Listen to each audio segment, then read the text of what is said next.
Edward Estlin Cummings, popularly known as E. Cummings, was an American poet, painter, playwright, and essayist.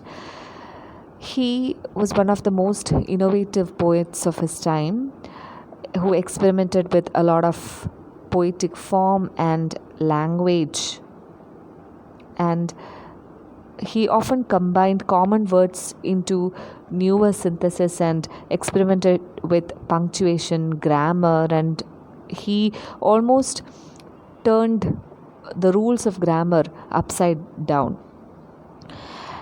Even he practiced it in his name itself, where for the initials EE, he has never liked his publishers to put a period or a full stop after EE for his name, initials of his name. And coming to the themes of his poetry, he shows a very interesting novelty in the themes in his poetry. Even though he utilizes the themes of love, death, time, and all that, he uses it in a unique form. He has crafted a unique language of his own to depict the poetic emotions. Let's Live Suddenly Without Thinking is one such poem that he uses to depict the themes of love, time, and death, juxtaposing each of these in the background of a daylight midnight landscape. As usual, you can see in this poem that he experiments with capitalization and punctuation. There are no typical commas or full stops properly placed. You can see enjambments, and even when the poem ends, there is no period. Let's look into the poem Let's Live Suddenly Without Thinking by E. Cummings. Let's live suddenly without thinking under honest trees. A stream does. The brain of cleverly crinkling water pursues the angry dream of the shore. So the poet talks to his listener and exhorts him or her to live suddenly without thinking. Now, this poem, in the first line, asks us to live all on a sudden, as if things happen all on a sudden without giving too much thought. Okay, usually we approach things and events with a great amount of thought as to what will happen next if I do like this, or what will people think if I do like this, and all that. Society has certain expectations, and the poet asks us to stop believing that and instead start living spontaneously without giving much attention to overthinking. Let's live suddenly without thinking. The next few lines gives us the image of the landscape, where you have a few trees and a stream flowing, touching and not touching the shore or the bank. Now the image is that of a stream cleverly crinkling water. Okay, crinkling is wrinkling or bending. So water in this particular stream makes its waves. Okay, it flows like wrinkled waves, and just how the water pursues the angry dream of the shore. So just how the waves of the water pursues to touch the shore, and sometimes the waves find that the shore remains as a dream and you can't really touch it even though it is very near, and that dream turns out to be angry, or you are exasperated. So this is how the brain, the stream of thoughts in the brain works. Okay, that is what Cummings points to.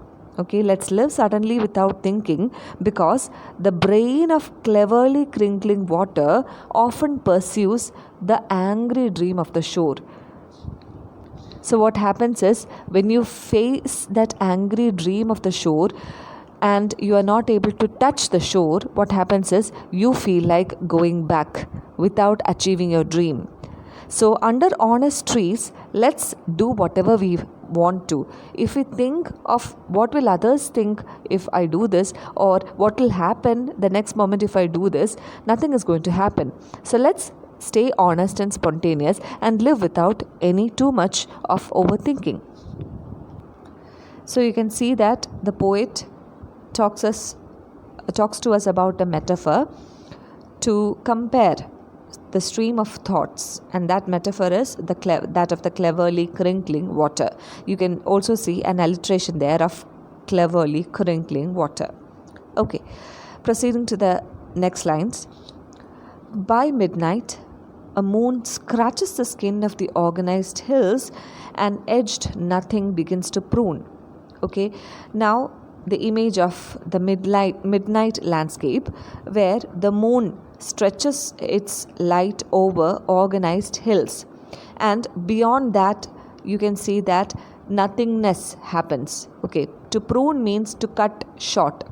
Okay, and edged nothingness begins to prune, meaning you can see the vicinity of the hills, and beyond that into the horizons you can see that the moon stretches its light over nothingness. Again, you can actually see a bit of alliteration here: midnight moon scratches skin, etc. Continuing, let's live like the light that kills, and let's ask silence. Okay, so he asks us to live like the light that kills. Kills what? Kills darkness. Now light erodes over darkness, and so let's live like that. And another simile is here: let's live like silence. Okay, let's not be too much of a noise, or let's not be too vociferous. Instead, let's live like silence. Let's do whatever we want without bothering anybody else loudly. Because worlds, after all, world, WHIRL, world, can be a whirlpool or a storm or some eventful action, a cyclic motion or a confusion or a chaotic action. Because worlds, after all, okay, so we know that whatever happens around us can be chaotic and painful. So if that is going to happen in the near future, then why do we have to pain ourselves regarding that pain in our thoughts? Why do we have to think too much about the pain if pain is certainly going to come? Let's forget that and live in the moment without thinking. Now, what is the world after? After all, there is a colon here, and as the poem proceeds, we can see that the world is after me, love, and after you. So again, there's an experimentation with the punctuation here. So you can see that chaos and pain is going to surround even me and you. So if that is the case, let's live suddenly without thinking. And then you can see after a period or a full stop, the poet, the first person I emerges. I occasionally feel vague. How vague, I don't know. Tenuous now spears and the then arrows, making do our mouths something red, something tall. Okay, so the poem ends very abruptly there. So I occasionally feel vague. Okay, I myself don't even know what I feel sometimes. And he says, how vague, I don't even know how to tell you that. And then there is a reference to time appearing like a spear and an arrow. Now spears and then arrows appear here and there. Very slender spears, very thin arrows of time now and then appear and poke into our mouths, searching for something red, something tall, maybe the tongue in our mouth or something that bleeds. So time is compared to an arrow and a spear, okay, a weapon that can kill or that can hurt, that can cause you bleed, and that is strangely incorporated into the mouth. So probably the arrow and the spear of the time is juxtaposed with the power of the greater weapon called tongue. And then the poem abruptly ends. So these images of violence actually show how time is very limited for us, and if we keep thinking of what is going to happen in the future, we are losing the joy and wonders of the present moment. So if we look at the now and then arrows and spears, they are going to hurt us and make us bleed. So it is always better to act now, act in the now without second thoughts. So echoing Andrew Marvell's famous lines into his coy mistress, but at my back I always hear time's winged chariot, right? So something like that. The transience of time, the urgency with which he wants to act right now, that is echoing here. And if you look at the poem as a whole, we can see that the poet or the narrator is asking somebody, maybe it's his lady love, or maybe it is some beloved companion, or it could rather be the reader himself or herself. But whoever is listening to these words of the narrator, he asks that person to live suddenly without thinking. And with the emotion of anger and with the act of violence that is there in the first half and the last half of the poem, we understand the devouring nature, the destructive nature of time. So that has a slight reference to death as well.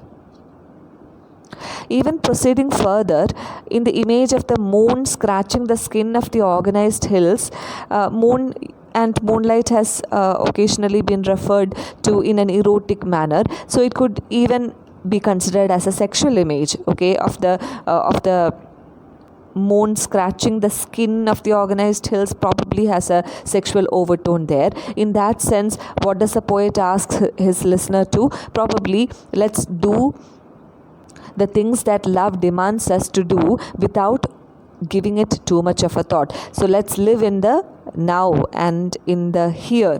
Okay, something like the Epicurean style of eat, drink, be merry, because the present moment will be gone very fast, and we will regret if we do not make use of the present moment. So in these ways, we can see that E. Cummings has certainly approached the theme of love and time and death like the previous generations of poets, but in a very novel way, with his special experimentation with punctuation and capitalization and spacing and all that. So in this manner, we can see that this poem talks about the transience of time and the urgency with which we should approach our life, because time will pass very soon. Thank you.